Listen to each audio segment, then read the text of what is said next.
Mr. Peter Obi's biggest problem as a governor, his greatest sin as a politician, was his inability to invest in the media. His failure to invest in the media as a governor is the reason why today there are some quarters across the country that of people speaking ill or underrating his achievements while he was running Anambra State. And so somebody made a submission, asked Grok a question. For those that are wondering, Grok is actually the AI tool powered by X, formerly known as Twitter. And somebody asked Grok a question that, can you list the best governors in the history of Nigeria? And Grok, I'm going to read it verbatim. You can see it on your screen. Based on development indices, infrastructure, education, health, transparency from UNDP, World Bank, media reports from 1999 to 2025. Here's a list of 10 highly regarded Nigerian governors. Number 1, Peter Obi, Anambra State from 2006 to 2014. His fiscal prudence and dedication.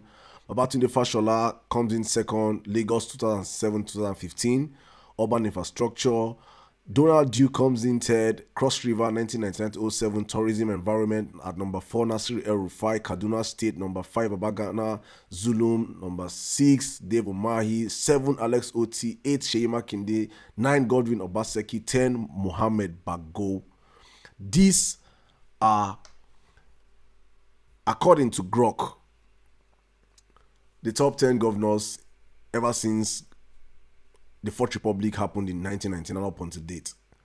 And for Mr. Peter Obi's case, he did not go around with vuvuzelas like the governors of today, branding everything he did across the media, but this man changed lives. This man turned around Anambra State. Anambra State was one of the most unsafe states in Nigeria. Anambra State was one of the most least educated states in the country. Anambra State had no motorable roads in the country. Anambra had no healthcare system. The state was a mini Nigeria until this man became... Anambra State was the first state and the only state in the history of Nigeria that a sitting governor was kidnapped. Anambra State was the only state in Nigeria up until today that the government house was burnt down.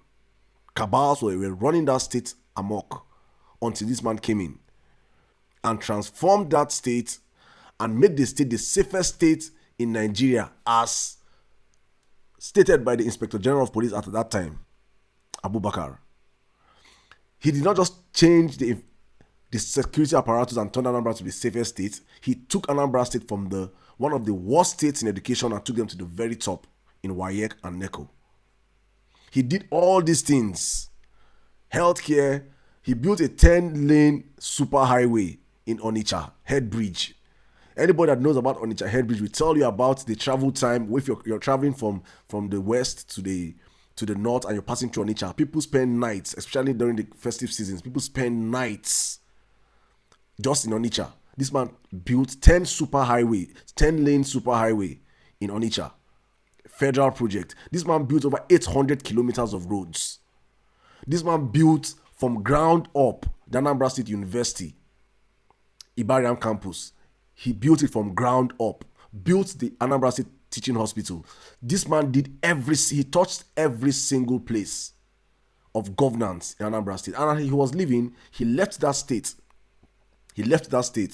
with approximately close to 32 billion naira and over $150 million.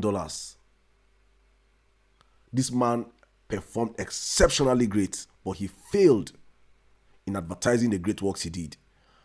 And years later, people are asking, what did he do in Anambra State? This is just the few I can say in this short period of time for you guys to understand that there's no governor, as agreed by Grok and ChatGPT and every other AI tool you can ask, that can stand where Peter Obi stands. And I hope he understands and have learned from his mistakes. I believe he has learned from his mistakes and he understands how effective the media can be as a tool in shaping narratives and in pushing out what you do in governance. Because if you don't talk, Nigerians will never know. Welcome to my pep talk.